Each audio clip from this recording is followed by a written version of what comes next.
I got menopausal prematurely at the age of 33. Following surgery to remove ovarian tumor, I lost my ovaries and became menopausal overnight. Something you think will happen to you in your late 40s or early 50s is happening to you in your early 30s. This is Deepthi Krishna answering the question what it is like to have premature menopause.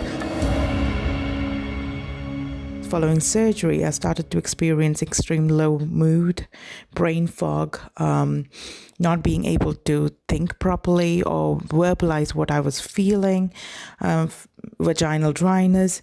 I was also mourning the loss of my periods and the fact that maybe it's not possible for me to become a mother for the second time. Some part of me just felt worthless.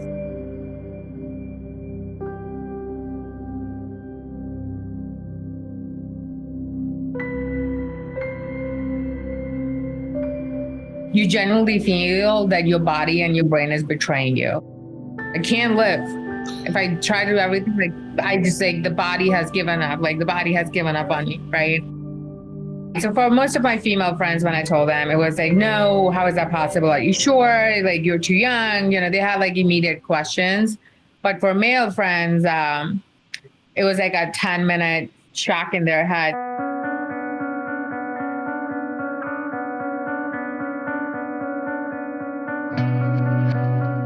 Indian women do get menopause earlier. You have to see their family histories. You have to see racial, you have to see and I cannot be an environmental scientist to say that, but definitely whatever brings about changes in the ovaries functioning, this can cause. So environmental toxins can cause, which can come from air, water, soil. Insecticide, pesticides can cause.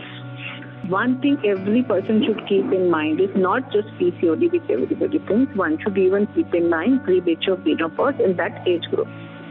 So their hormones should be tested, and if they are falling in the category of menopause, premature menopause, their karyotyping should be done, and then their health has to be taken care of. In what terms? Their skeletal health, because their bones will get affected, osteoporosis. So they have to be put on constantly on calcium, DEXA scan, etc. has to be done.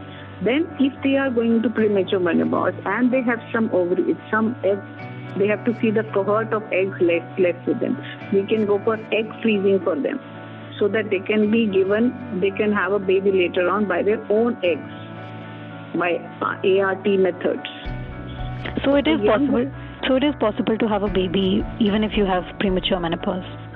Yeah, it depends when she's diagnosed, what is the quality of eggs are left. I had decided long ago that I did not want to have kids. So for me, it didn't come with a bad news and the sense, and which I totally understand for anyone else who still hasn't conceived a baby or was planning to one. A lot of women who have premature menopause, they have autoimmune disease. So I have other autoimmune disease. My sister has, my brother has. So we know that we have autoimmune diseases in our family, and those are genetic. So there is a cross-section. There is no conclusive study, but there is more a reference-based study that there is a good overlap between that. So could be that.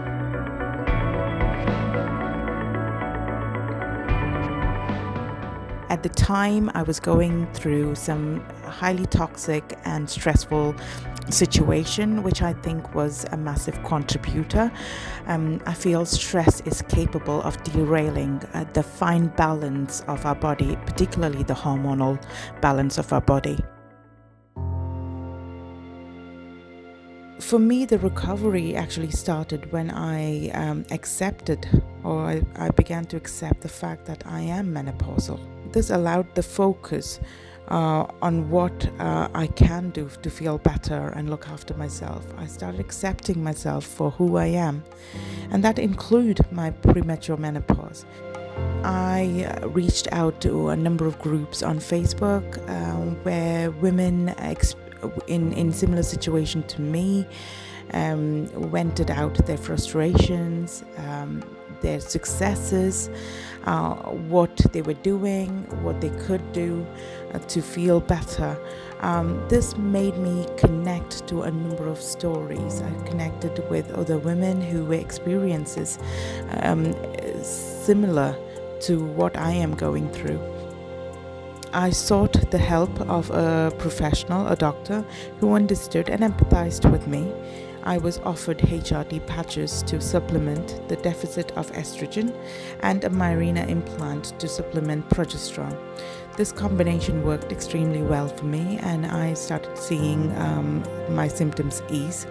I also started looking after my emotional health by processing the way I felt some negative emotions. I cannot imagine of somebody who was not active, who was not taking care of themselves. I cannot even imagine how they'll cope up. This is a societal change because many young women are now taking alcohol very casually, smoking casually. The biggest thing is nicotine. Nicotine is very bad for the cells of sperm cells or egg cells. 3 things which are affecting the reproductive health of young women is smoking, alcohol, and gain in weight. In these women, the reproductive future has to be thought for them. It's very alarming, very, very alarming to me.